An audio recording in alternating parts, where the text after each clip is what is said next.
You are welcome to Nana's Tarot and Oracles. I am the Nana, and Nana loves you. You have a home here for comfort and contemplation, hope and inspiration, rest, renewal, and relaxation. Your readings here may empower you to use your intuition to help you towards a better life. All readings are dedicated to truth and light, but cannot take the place of professional services of any kind. Readings are general for the collective, and if they do not sound right for you, they may not be for you today. If you like what you're hearing, please select the like button below and subscribe. It's free with all notifications. Share with your friends or family. If you have a question or a comment, I will try to answer it below. You are important to Nana, and I am always glad to have an opportunity to speak with you again. Today is May the 13th. In my last recording, I said it was March the 10th. Months kind of run together, I guess. But it is May the 13th, Wednesday, and I felt called to record today because, of course, 13 is the number of the divine feminine, which is very much on my mind these days. And one of the things that I wanted to tell you about is that I have found an astrologer on YouTube named Megan, Megan, Riley, Riley, that I highly recommend, and she has posted today a really just astonishing presentation about what is occurring tomorrow on May the 14th, which is Mercury and Ceres Cazimi. Cazimi is an Arabic word, and it means a conjunction with the sun, diving into the sun. And this is coincidental with a couple of other astrologic elements, including Algol, which we talked about in our last reading, which is the fixed star that represents the head of Medusa. And this astrologer has a very feminist point of view and explains some feminist interpretations of Medusa, who is, of course, portrayed as a monster who was slain by Perseus, but as a symbol of female empowerment. I'm all in favor of that. And, of course, I have a new graphic from a newsletter that I received from Molly McCord that I recommend very highly. Regarding the events that are coming up, approaching into July. And the reason why I'm mentioning this now is that Megan Riley talks about this cycle, synodic cycle, that's Synodic, which I had not heard of before. The more I learn about astrology, the more fascinating it becomes. But right now we are in phase 1, personal awakening, and there, of course, is Molly McCord's name, and this is her work. Emergence of the authentic self, and what she refers to as the 5th dimensional shift, a grand evolution in consciousness that reshapes everyday reality through futuristic advancements. And then getting into the midsummer, we'll talk more about that. But in the meantime, we also spoke the other day about Chiron, and she has another graphic about Chiron's transition from Aries to Taurus. Now I'm going to be talking about that a lot more because we have this upcoming new moon, and Chiron will be conjunct the new moon along with Algol. But the transition from Aries to Taurus, where the Chiron in Aries right now is a focus on healing the self. When Chiron gets into Taurus, we're talking about healing the value, and we will be talking more about material things. It's going to be very interesting, I think. But in the meantime, I was called to pull some cards. Let's begin with the Inner Temple Oracle. All cards were shuffled before the reading. Let's see what we have for today. Today, we have the Chamber of Transformation, because it feels as though this new moon is liable to be a very transformative event. I love the butterflies in this. I love butterflies. Butterflies really speak to me.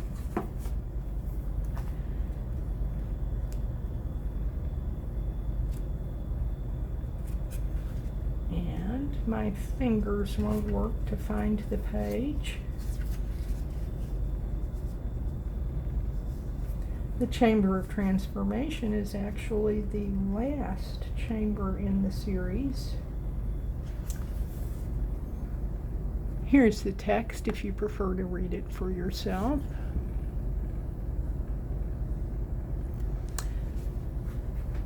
You're not who you once were, and also not who you'll soon be. Now, and now. You're not the same person. Embracing this takes courage. Embracing this requires faith.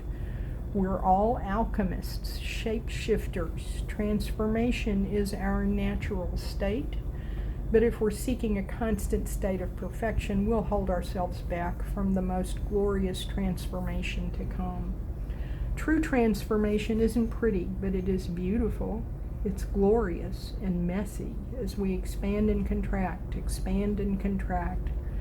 Rebirth isn't possible without death first, and it's while we're in the fertile void of our becoming that we discover what that feels like. That what feels like a tomb is actually a womb, and in this moment we realize that we're birthing ourselves anew. The Chamber of Transformation card appears when a significant period of initiation is occurring. Initiation isn't always smooth, but it is significant, and when you pass through the birth canal of the transformation, you'll be reborn differently than before. It's a crucible in which we're reborn anew right in the middle of our lives. This card can appear in a spread to tell us that our soul is scheduled to go deeper than before. It can be a beacon of light inviting you to keep hold of the grace that's carrying you through, or it can be an indication that finally you've been reborn anew. Reborn in the new moon.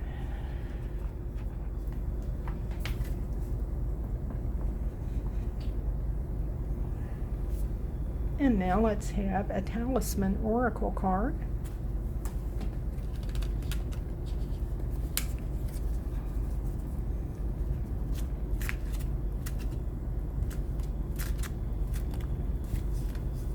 And our talisman oracle card for today is success.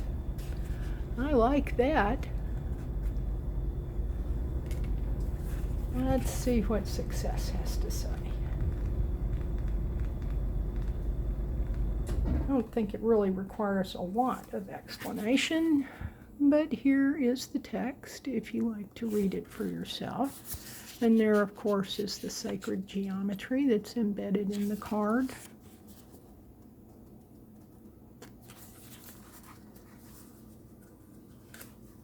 The success card in a reading.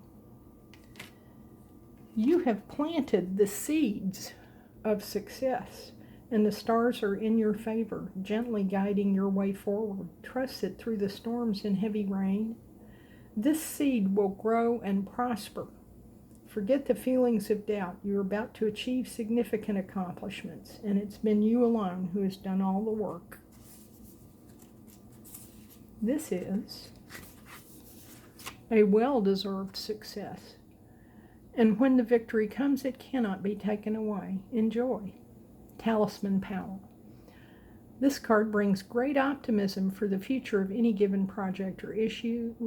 Use it with a specific subject in mind. Look at the little sprout on the card. You can see that. It's deriving its energy from the star above. It is written in the sky that the small plant will flourish, and it's up to you to nurture and patiently await its blooms. Your affirmation, my efforts are fruitful. We can hope, can't we? How many of you are planting gardens this season? I have some plants on my balcony here in the treehouse.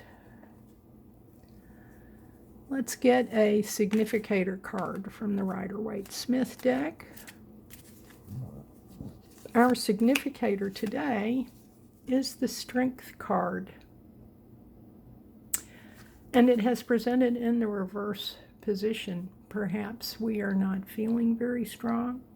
This is a major arcana card, number 8. And number 8 is a number of abundance. It's also, when it's lying on its side, the infinity symbol. The Strength card is the card of Leo, the lion. And you can see that what is evident here is that strength can be gentle and nurturing. I like this in particular as it relates to the divine feminine. How do you feel about the Strength card in your life? And are you not feeling very strong? Perhaps strength is coming. Let's see what's on the reverse of the deck. We have the Nine of Wands. The Nine of Wands in reverse. The Nine of Wands is known as the Wounded Warrior card. You can see that this fella has a bandage on his head and on his arm. He has a lot of wands around him, and he's holding one. He appears to be very defensive. He also appears to be somewhat tired. In general, the Nine of Wands is considered to be a card of resilience. Wands, of course, are the fire signs. Those are Aries, Leo, and Sagittarius, and they tend to refer to passion, inspiration, growth, and abundance. We have a fire sign card here with the Strength card, also in reverse.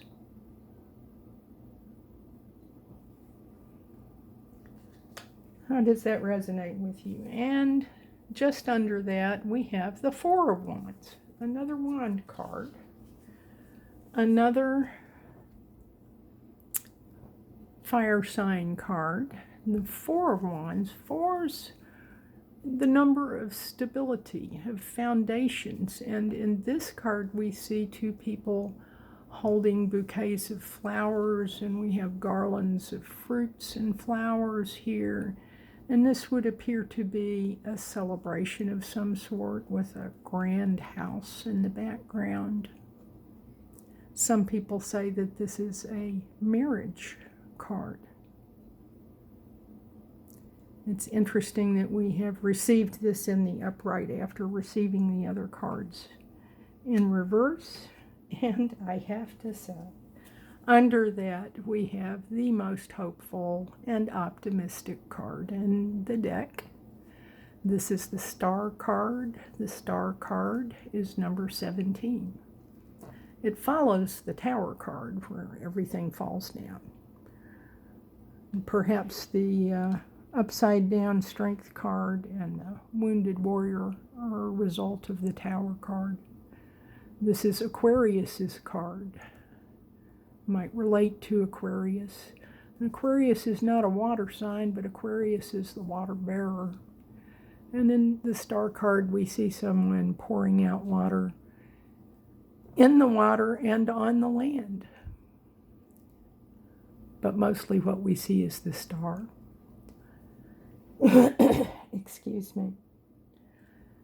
And we see a woman. Perhaps this refers to Algol and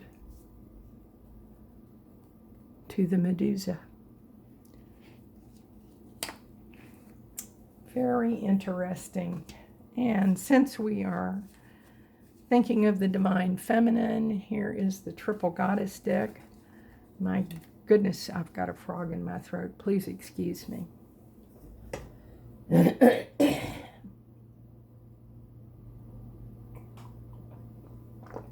I shall take some water. Let's see if we get a clarifier. Our clarifier is the Nine of Pentacles. The Nine of Pentacles. Pentacles are the earth signs. And that's money, material goods, the body, and health. And this is considered to be the card of a wealthy woman. Some people see this as an independent, wealthy woman, possibly even a widow. It is an interesting card to receive, and it did present in the reversed position. Let's see what we have on the reverse of the deck. We have the Five of Swords. Well, we had the Wounded Warrior, and now we have the Five of Swords, which has come out in the upright position. Swords, of course, are the air signs. And I forgot to mention the earth signs being Taurus, Virgo, and Capricorn. The air signs are Gemini, Libra, and Aquarius, and they are the signs of intellect and of communication. And the Five of Swords, fives are numbers of change and numbers of disruption, turbulence. And in this case, what we see is there has apparently been a contest. We have two people in the background who appear to be defeated, and we have three swords on the ground. The person in the foreground is smiling and holding two swords, probably the victor. Some people say that this card suggests victory at all costs. I would say that I would hope that this card indicates some resolution of conflicts. These are turbulent times. We could do with less conflict. Let's have a rune. Our rune for today is Sewello. Sewello came out upside down, but there is no reverse position for Sewello because it looks the same either way. And it is the card of victory. It is the card of strength, of the wounded warrior, of the Five of Swords, and I would say it is the card of hope and optimism that conflict can come to an end. A wonderful capper card. Let's have a hexagram from I Ching, the Book of Changes. And we have a volunteer. I have seen readers who say if a card falls to the floor, it's not meant for you. I think that it's a volunteer. This is card number 40. Looks kind of like a ram to me. Do you see that? Let's see what Benabel Wynn has to say.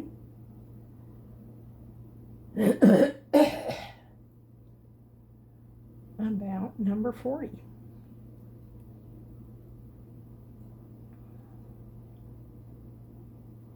Number 40 is release of tension. And here is the oracle. When your endeavor has not been completed, do not procrastinate. Bring it to completion. When your endeavor has been completed, a prompt return to stability will bring you good fortune. Do not bask in the afterglow of glory. Go straight back to work. What you contemplate doing, proceed with. You will outsmart even the smart. You hunt rather than run. Sever ties with those who bring you sorrow. That kind of sounds like this person with the swords cutting the crap to me. In your endeavor, you encounter naysayers. Cut yourself loose from their hold over you. The untying of a knot, the unraveling of a complication. Redemption is recovery. And beneath that, interestingly enough, it says a thunderstorm, release of tension, liberation.